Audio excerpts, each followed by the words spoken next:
La información de interés local, nacional e internacional la podrás encontrar aquí, en el Portavoz, Informativo Digital. Entrevistaremos a los personajes de la semana, a los que han causado noticia. Te invitamos este y todos los sábados a que te conectes desde las 10 de la mañana en nuestras redes sociales. Te esperamos.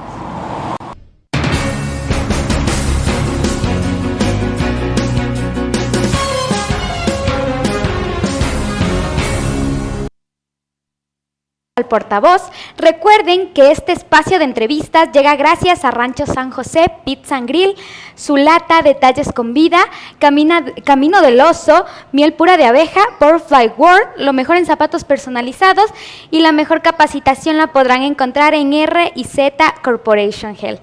En este momento nos encontramos junto a María de Los Ángeles Corrales, voluntaria de Asiris. Buenos días, María de Los Ángeles. Cuéntanos acerca sobre esta asociación que es Asiris, cuál es el objetivo y cuál ha sido la historia de trayectoria de la asociación. Ya, claro, muchísimas gracias, igual por el espacio. Es súper lindo que nos estemos comunicando a través de este medio y poder llegar a más personas, ¿no? Que eso es lo que como asociación Asiris buscamos. Bueno, en cuanto a la historia, la asociación Asiris es una organización que viene desde sociedad civil. Es decir, que somos un grupo de jóvenes líderes que buscamos aportar y hacer un cambio activo en la sociedad. Nosotros nos fundamos oficialmente en el 2017 y en sí luchamos por la defensa de derechos, ya sea derechos sexuales y reproductivos, derechos humanos, y somos agentes altruistas. Es decir, que no tenemos igual intereses lucrativos, sino solo nos mueve esta lucha constante, ¿no? Nuestra incidencia, como te cuento, es en base a la defensa de derechos. Solo nos enfocamos en eso y sabemos que el Estado es un garante de nuestros derechos. Entonces nosotros nos aferramos a esto para hacer, pues, cumplir la palabra de nuestro gobierno. ¿Cuáles son las zonas que cubre esta asociación? Claro, verás, como asociación Asiris formamos parte de la Red Provincial de Prevención y Erradicación de la Violencia de Género, también de la Red de Protección de Derechos del Cantón Ibarra en sí. Formamos parte de la Mesa Provincial de Movilidad Humana en el eje de género. También somos fundadores de la Plataforma de Organizaciones Juveniles LGBTIQ+. Y somos fundadores de la plataforma Movilízate con respecto al VIH en esto de las redes de apoyo igual, de jóvenes para jóvenes. ¿Cuáles han sido los últimos proyectos que como asociación han realizado, las últimas ordenanzas que han presentado para mejorar el estado de los derechos de los ciudadanos? Listo, verás, como asociación Asiris nosotros nos encargamos de hacer el seguimiento y promover espacios libres de violencia. Entonces, como asociación tenemos demasiadas actividades, como la más importante es esto de la ordenanza. También tenemos la ejecución con GIZ, que es una fundación europea, crear agendas juveniles. Entonces sí nos ha estado yendo muy bien en varios campos, pero esto de la ordenanza es muy motivante, ¿no? Porque tanta lucha que se ha visto para erradicar la violencia de la mujer y ahora está dando frutos, ¿no? Entonces eso es muy inspirador. Hace unos días en las redes sociales oficiales de Asiris veíamos que habían presentado una ordenanza justamente en el tema de los derechos contra la violencia para la mujer. Así que me gustaría que nos hables acerca de esto, cómo fue la planeación, el sondeo de este tema y qué es lo que busca, los beneficios. Listo, verás, la motivación, que es lo más importante para crear esta ordenanza pública, es la conceptualización de la violencia, contra la erradicación de la violencia de la mujer. También es el resultado de la valoración desigual de lo masculino y femenino.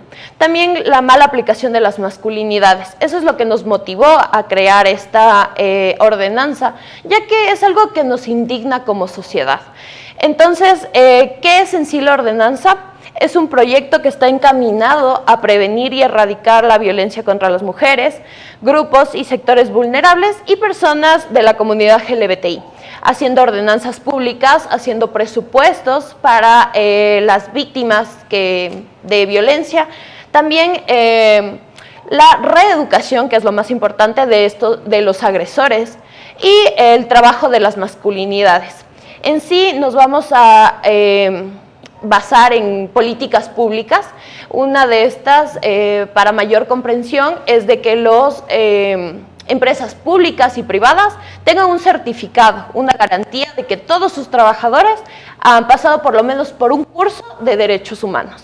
Entonces, esto es como la garantía para las mujeres de salir a la calle o en nuestros propios trabajos, empleos, sentirnos más seguras, ¿no? Diciendo, sí, ok, en este sector los hombres o los jóvenes son conscientes, ¿no?, de los derechos que están vulnerando con este acoso, con violencia física, verbal, moral que hay. Entonces, sí, en esto se basa la ordenanza. Bueno, dentro de lo que de lo que estamos hablando, más o menos podemos retratar esa seguridad que debe sentir la mujer en los espacios públicos. ¿Cuál sería la respuesta de la asociación acerca sobre el feminismo que se está dando y cómo se podría que las personas puedan tomar de una buena manera? Porque cuando hablamos de la palabra feminismo, derechos de la mujer, siempre vemos o pensamos que es algo muy grande y que sería algo difícil o un golpe. ¿Cómo nosotros podemos llegar con pequeños actos a poder crear grandes valores y a tener una mejor sociedad acerca de este tema? Claro, verás, nosotros nos basamos principalmente en esta sobreexplotación de derechos. Sabemos que tenemos la Constitución, sabemos de nuestros derechos, pero no estamos conscientes de ellos.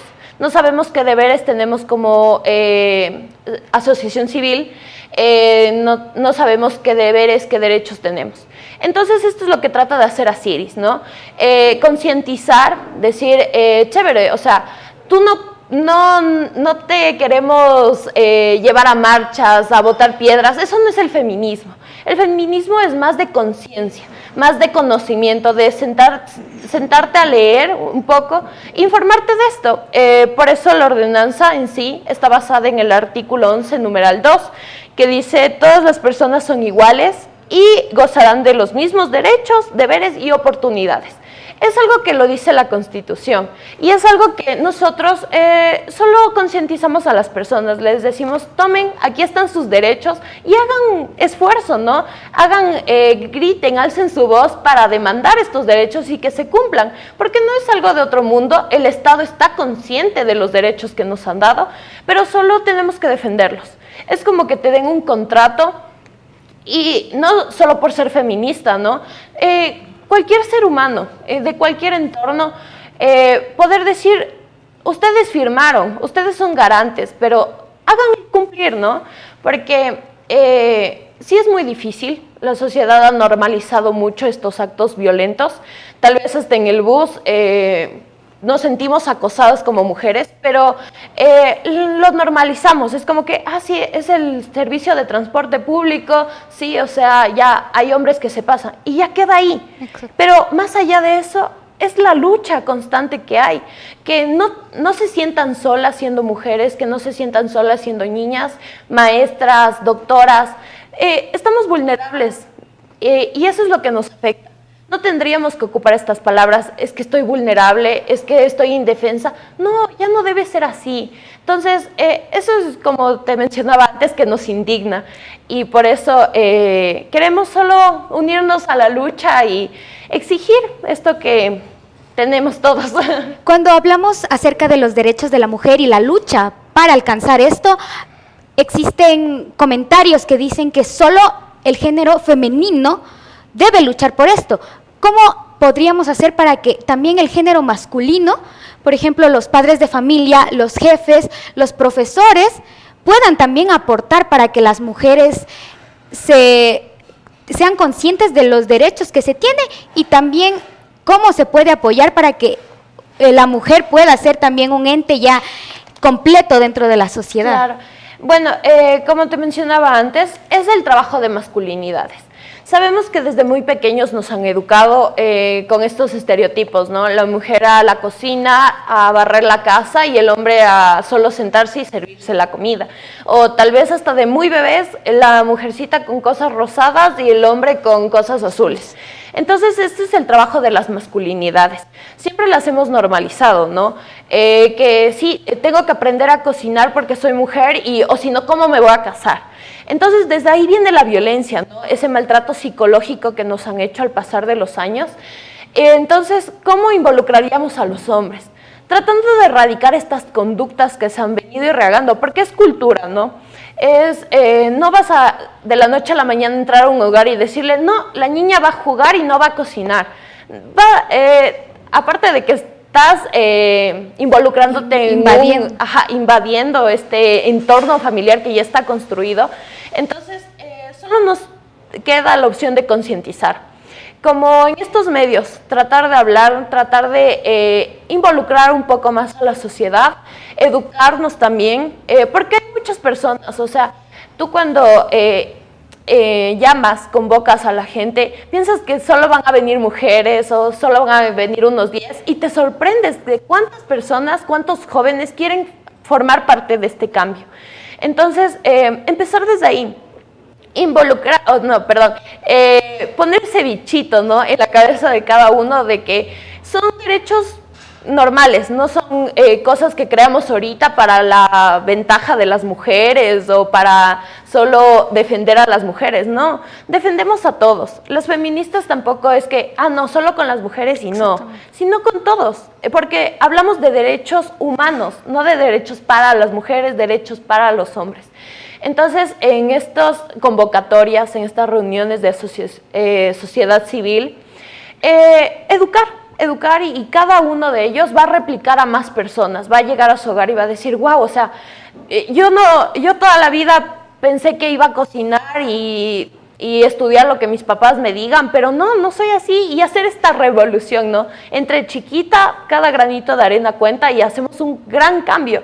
No es de aquí a mañana, no de aquí a pasado mañana, sino tal vez de aquí a unos 2, 3 años, porque la sociedad se adapta. Y como vemos, tenemos mucha incidencia social. Entonces, tal vez con esta masificación de adolescentes que quieren formar el cambio, se puede hasta así en poco tiempo, ¿no?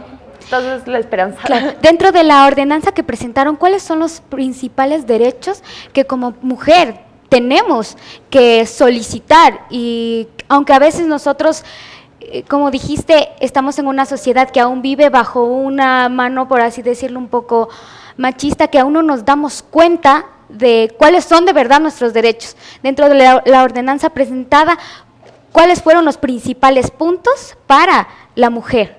Claro, tal así los puntos marcados no están, como te mencionaba, son derechos humanos. Pero sí se va a crear un fondo para crear estos proyectos, ¿no? Tal vez casas de acogida para mujeres. La ordenanza está en sí, proyectos para prevención, para prevenir esta violencia, mancomunado con algunas instituciones. Y la otra es cuando ya esté el acto, ¿no? Cuando ya tengamos víctimas de violencia, que bueno, en este año, desde el 1 de enero hasta el 15 de junio, hemos tenido 155 femicidios. Entonces, es muy impactante, ¿no? Y la ordenanza esto es lo que quiere, prevenir esto con proyectos y cuando lastimosamente ya tengamos víctimas, tratar de acogerlas, no revictimizarlas, es su derecho primordial. Tal vez hemos tenido también deficiencia en lo que es Policía Nacional. No, las víctimas llaman y no saben cómo vincularse al Consejo Cantonal de Derechos y esa vía es la que aún falta pulir. Entonces, como mujeres en esta ordenanza, en sí es para que seamos conscientes de los derechos que tenemos. No llamar al 911 y decir, o sea, no puedo huir de mi casa, mi esposo me está maltratando en algún caso, ¿no? Por ejemplo. Y la policía te dice, quédese ahí, ya mandamos una patrulla. Cuando ya es muy tarde, tal vez pase un femicidio, pase algo mayor. Entonces, tal vez llamar al 911 en otra realidad con esta ordenanza ya ejecutada y el policía ya sabe cómo encargarse de la víctima, ya sabe cómo proceder psicológicamente a calmar a la víctima y luego llegar a tiempo, porque siempre pueden llegar hasta muy tarde, ¿no? Y que la mujer conozca sus derechos, o sea, es decir, que a mí no me puede alzar la mano ya, eso es un derecho. Yo puedo ser libre, puedo salir de mi casa, entonces muchos no conocen estos derechos, ¿no? Por eso en el espacio del hogar crecen estas acciones patriarcales, machistas, donde la mujer hasta depende económicamente del hombre y por eso no es que se va de su casa. Entonces, como la ordenanza en sí, vamos a hacer gestiones, proyectos para que las mujeres conozcan esto, conozcan que no tienen que depender económicamente del hombre para, no sé, someterse o tal vez no alzar su voz, sino que hay muchas alternativas, emprendimientos para sacar a la mujer de ese entorno que lo está oprimiendo, que lo está oprimiendo en sí. Entonces, eso en sí, dar a conocer derechos, todos los derechos. ¿Cómo podríamos nosotros acercarnos sea para ser voluntario o para también recibir ayuda de parte de la asociación? Ya.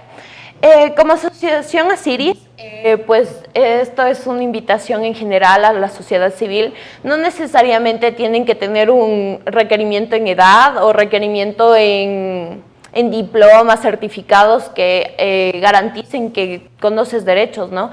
Porque como les digo, la Constitución está ahí. El que quiere puede abrir cualquier página y leer y todo va a garantizar sus derechos. Entonces, pueden sí contactarse con Asociación Asiris en todas sus redes sociales, Facebook, Instagram. También creo que hay un número de contacto, pero o al mío, no sé si lo podemos poner ahí o en los comentarios. Y con confianza pueden decirnos, yo quiero sumarme a su lucha y ya, listo. No hay requerimientos, no hay si eres hombre, mujer o de la comunidad LGBTIQ más. Se pueden unir sin problema. Estamos todos aquí dispuestos a recibirle con los brazos abiertos y para unirnos a esta lucha que no es imposible, convertirnos en un espacio de igualdad y ya, eso. ¿Y cómo, como persona normal, civil, podemos aportar a los objetivos que tiene la asociación? Claro, es muy bonito saber que la sociedad quiere unirse a esta lucha. ¿Cómo? Es decir, si tú ves a un chico que está jalando a su novia o está como haciéndola callar o poniéndola incómoda, como sociedad civil no tenemos que callarnos, no sentirnos incómodos y decir, uy, no es mi problema, no me meto, hacernos de la vista gorda, como dicen, y si no hablar, decir, disculpa, ¿qué te pasa? No, respétala, chévere, no meterse no en el asunto, pero sí actuar, ¿no? Llamar, decir, disculpa, te ayudo, llamo a alguien, llamo a tu papá, te viene a recoger algo. Esos son los aportes de la sociedad civil. Porque sí, como les mencionaba antes, nos indigna esto, ¿no? Y siempre eso es lo que nos va a mover. Nos va a mover a hacer el cambio. Tal vez hasta en nuestros propios hogares, hacer que sean espacios seguros. Es decir, si mi papá, no sé, tengo 2 hermanitas y les obliga a cocinar o les obliga a hacer algo, no, o sea, reconocer que tenemos derechos y decir, no, papá, a ver, esto estás haciendo mal. O tal vez como Asociación Asiris también tiene esto, ¿no? Esta opción de hacer seguimientos. No necesariamente tienes que ser voluntario de nuestra asociación, pero sí llamar y decir, disculpen, tengo este entorno familiar, o tal vez hasta por el mismo bullying, ¿no? En la escuela no me siento cómodo, ¿qué hago? Y hay seguimiento psicológico también de parte de la Asociación Asiris para estos casos, que tal vez no podemos tener esta libertad de expresión y decir, no, esto está mal y alzo mi voz, ¿no? Porque hasta pueden haber repercusiones, sí. Entonces, solo nos escriben sin ningún problema, con toda la confianza del mundo, como tenemos redes de apoyo de pares, es decir que tras nuestras pantallas están más jóvenes capacitados para ayudarte. Puedes escribirnos, contarnos tu problema, tal vez hasta en anónimo, sin ningún problema, y nosotros te ayudamos con psicólogo, te ayudamos con asesoría jurídica, si es en el caso de violencia contra la mujer, quieres un boletín de ayuda, una demanda, cómo salir ni salir de tu casa, el victimario, el agresor es el que debe salir de su casa. Entonces, eso, te ayudamos con eso sin ningún problema.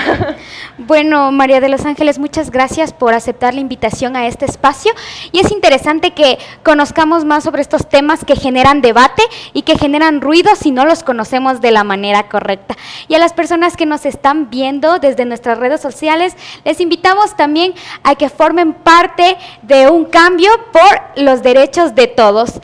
Y nos despedimos sin antes dejarles con un artículo de opinión de Marco Cadena, que hoy trataremos sobre el IES. ¿Qué está pasando con esta institución?